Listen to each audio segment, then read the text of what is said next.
I do at least one video a month and stream here on YouTube at least once a week. And if this gets 200 likes and 50 subscribers, I will stream a few runs of the roguelike Azure Dreams with no preparation, just bare fists and what I find on August 21st. Enjoy the video.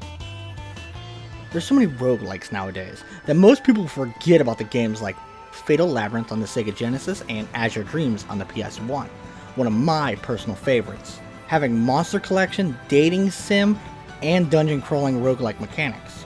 Now why am I talking about this, you ask? Well, I found a game with similar dungeon crawling and roguelike mechanics.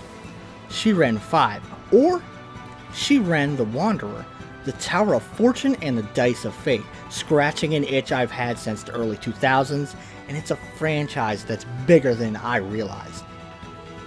Being published and developed by Spike Chunsoft, creating the Mystery Dungeon series, yes, series of games. Working with everybody from Square Enix to Nintendo, creating games like Chocobo Mystery Dungeon, Etrian Mystery Dungeon, Pokemon Mystery Dungeon, and that's just the roguelikes, creating other series like Zero Escape, Danganronpa, One Way Heroics, and the first 5 Dragon Quest games. They started making roguelikes in 1993. While not their first, Shiren Mystery Dungeon is one of their earliest and longest lasting franchises. Spike Chunsoft originally released Shiren 5 on June 4th, 2015 on the PS Vita and DS, being re-released in 2020 on Switch and Steam, even adding new dungeons and endgame content. Ooh. If you played any of the Mystery Dungeon games before, the Tower of Fortune and the Dice of Fate might be something to check out. The god Riva has 3 eyes, each one watching the past, present, and future, allowing him to control fate itself. Our hero, after meeting a dying girl, Outtro, decides to challenge the 3 Towers of Fate, each with a dice. Using all 3 dice, past, present, and future, anyone can change fate itself, becoming the catalyst to change a young girl's future on our dangerous quest to change fate. Outro's lover, Jurokichi, a young man from a small village, is willing to challenge the towers to save her, and Shiren is here to help. Shiren being the Mad Max to Jurokichi's Furiosa. The real protagonist, Jurokichi, needing just a little help from a badass wanderer, the franchise's real hero, Shiren. With the stage set, our duo will have to conquer the 3 towers for the opportunity to roll for her fate, with a little help. Adventurous merchants, blacksmiths, teachers, tour guides, and anthropomorphic bears with guns, all traveling the Towers of Fate, looking to change their fates, look for adventure, or take advantage of an opportunity, but are still willing to offer a helping hand when someone is in need of it, if not travel with you. While Jurokichi is technically the main character of our story, mostly because we can't progress without him, as I found out painfully, he is very limited, with only melee attacks. Jurokichi is basically a fucking escort mission throughout the story, but because of his unending resolve, he is the only ally you can revive by throwing healing items at his grave. But he's not the only person joining us on this adventure. Like Tao, a friendly tour guide, willing to show anyone the way through the 3 dice towers, using her entrepreneurial skills to help out any unlucky adventurers. Koji Ruda, not only is he a man with a massive ego, his debut key's stuck too, always rushing into a fight with or without help. Okon and Koharu, the Fox Demon sisters, both capable of transforming. Okon transforming into monsters, casting debilitating and powerful spells, while Koharu transforms into objects, for us, swords and shields. But last but not least, our anthropomorphic gun-wielding fat cat Gen, with an obsession for catnip and specializing with fighting enemies at night. Wait, why is that important?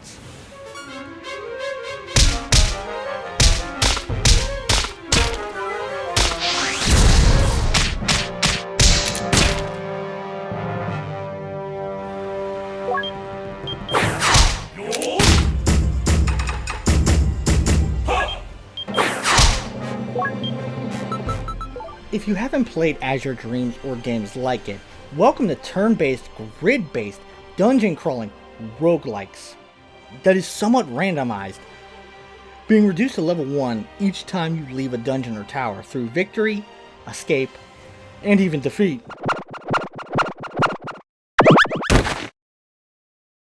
But just because we start at level 1 doesn't mean we'll always be weak at the start. Through the use of our allies that we previously talked about and the gear we obtain on our journey, we start out fighting soft little bunnies with pointed sticks, ending with fighting fake controlling deities with Tetsaiga.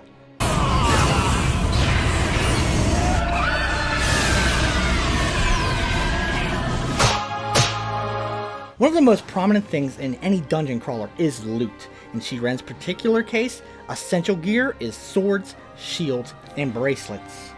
And that covers your damage, defense, and your versatility. So we're going to do everything we can to protect our prized merchandise. Starting with rust proofing. Simply put, we're going to plate our weapons so that they can't be rusted, reducing your damage and defense. Both enemies and traps can do this. We can also tag our weapons and shields. So in case we lose them through death, you can go to a special shop in the Hermit's Village and locate your lost and found. And when you got a plus 88 shield, you don't want to lose it. But that's just the beginning. Each weapon and shield has its own leveling mechanic, maxing at level 8, increasing your damage, and the amount of perks that can be added. Most importantly, how far we can upgrade them. Each level we can upgrade it further, starting at 8 plus to max at rank 99. This is when it starts to get complicated. Each weapon and shield has their own perk, good and bad. Like the Breeze Sword, hitting 3 squares in front of you, and the Nap Rattle that has the ability to put monsters to sleep.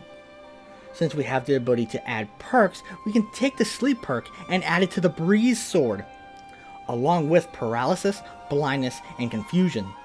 Same with the bad, namely mining, and being too heavy. If you're not careful, and you forget about the bad perks and don't remove them, you can create all of this through synthesization. There's a few ways of doing it, but the most popular and best way is synthesis pots, putting your sword and shield that you're powering up first and the next 4 items to feed into it, receiving everything from its upgrades, downgrades, and perks. Remember I said you had to max upgrade per level. So don't do what I did. Yeah, I lost all of that progress. You're probably wondering why I would do that in the first place. 'Cause resonance. Most weapons, shields, and bracelets can be combined, giving them a special perk.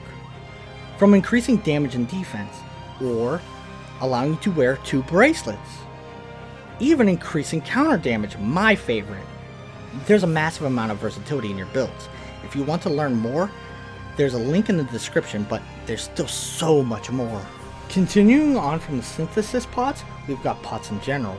We only have 24 item slots to work with, so we can use them like a backpack, at max adding 5 extra slots. Some preserving food from nasty monsters, traps, and even water, but there's even crazier things pots can do, changing any item placed inside into random items, like money, and even a buff. And even some you're capable of hiding inside of. And one of the best is the healing pots. There are tons of enemies, all with their own unique styles of fighting. You have some putting you to sleep, others self-destructing and exploding, and others teleporting you around. The most evil type even damage your gear, adding their own little wrinkle to each floor, if not every encounter. Now, that's all bad enough, but when a monster successfully kills anything, like your allies, or even other monsters, they will level up. And if you're not careful, they can easily be the ending of your run. So be careful, especially when the time of day changes. Now for the most stressful mechanic, the day and night cycle. Daytime combat is a lot like your normal roguelike, killing monsters, looting each floor for gear, leveling up, and traps. And then we have the night sequences, every monster becoming unbearably powerful, unaffected by normal weapons. They also have the advantage of killing each other, leveling up after each kill, making one super demon to deal with. But we can protect ourselves through our necklace skills and a couple other tricks like staffs, scrolls, bracelets, and allies. It's the only way we can survive this night. Or being the only catalyst to use spells, your necklace holding a limited amount of abilities, allowing you to fight enemies at night. Being the only way you can actually damage these literal creatures of the night, with creative uses if you're willing to experiment.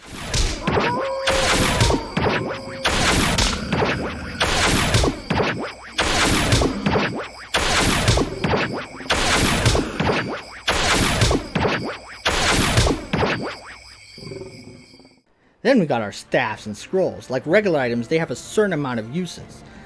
Working like a gun, firing in a straight line, causing everything from confusion, blindness, teleportation, and even becoming a grappling hook. Alongside the use of scrolls, since they're a one-time use affecting everything in a room or floor, you can use them literally to skip any bad situation. Some giving buffs and buffing your equipment permanently, being valuable items, just like food and other such items are important. I mean, everybody has to eat. Literally, you have to eat in this game. It will kill you. And that's if they don't spoil first, poison you, even knocking you out. But that's not as bad as you think. You also have the ability to throw all items you carry. Meaning there's plenty of utility. Let alone the ability to just do something as simple as heal or buff us, increasing health, strength, and defense. An OP strategy is to collect as many of these as possible for your big run. The only thing more devastating than the monsters is the same thing that devastates any anime fan: traps. Being just as physically and mentally damaging. If unprepared, you can have weapons rusted, speed and strength reduced, and those are the easiest ones to deal with. You can find them by striking them with a weapon, or the use of some scrolls, when enemies aren't placing them. If you're having a tough time, I have a few solutions. It comes down to two things, and two things alone: your point card and revive herbs. Because of the point card, you'll be allowed to go to a special shop, purchasing undue grass, synthesization pots, and even overpowered bracelets. Now you already know what made the pots powerful, but the undue grass sends you back to town when you die, without losing anything. Meaning, now there's no repercussions for failure. But if you're a gambler, and you believe this is that one run where you can do it, you can revive on the exact spot and keep going. Same as the aforementioned revive herbs. Doing the same thing, allowing you to keep pushing forward past death. If you're here just playing for fun, definitely abuse this. But if you're here for a challenge, don't worry. There's plenty of hard punishing shit coming up.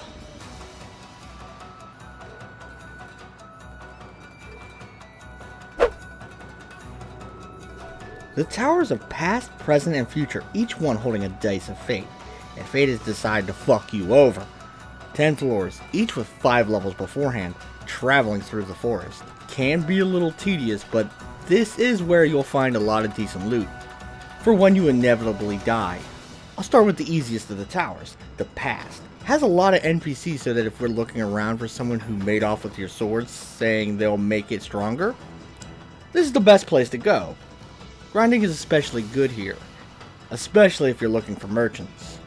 Enemies aren't particularly difficult, and there's a lot of weapon drops to resupply after a bad unprepared run. Present might be the meanest of the towers, all about crippling and debilitating you. Enemies with poison attacks weakening your strength and rust attacks, so if you didn't plate your weapons, they'll be useless. It's incredibly easy if you come prepared with antidotes and plating, but if not, fuck this place. Future is the most difficult of the three. Even after beating the game, coming back here might lead to everything getting hit with the Thunderbolt and dying, essentially leaving one super monster. That's right, monsters can abuse the leveling up mechanic even during the day, still one-shotting you. Spoilers ahead. Tower of Fortune. Now the training wheels are off, finally introducing the night mechanic we talked about earlier, increasing the amount of levels to go through. You learn how to manipulate the night levels out of pure survival instinct. If you don't, you'll be trapped here, in a never-ending loop of death, patiently rushing through 15 floors, of increasing difficulty. This will be where you see your hardest failures.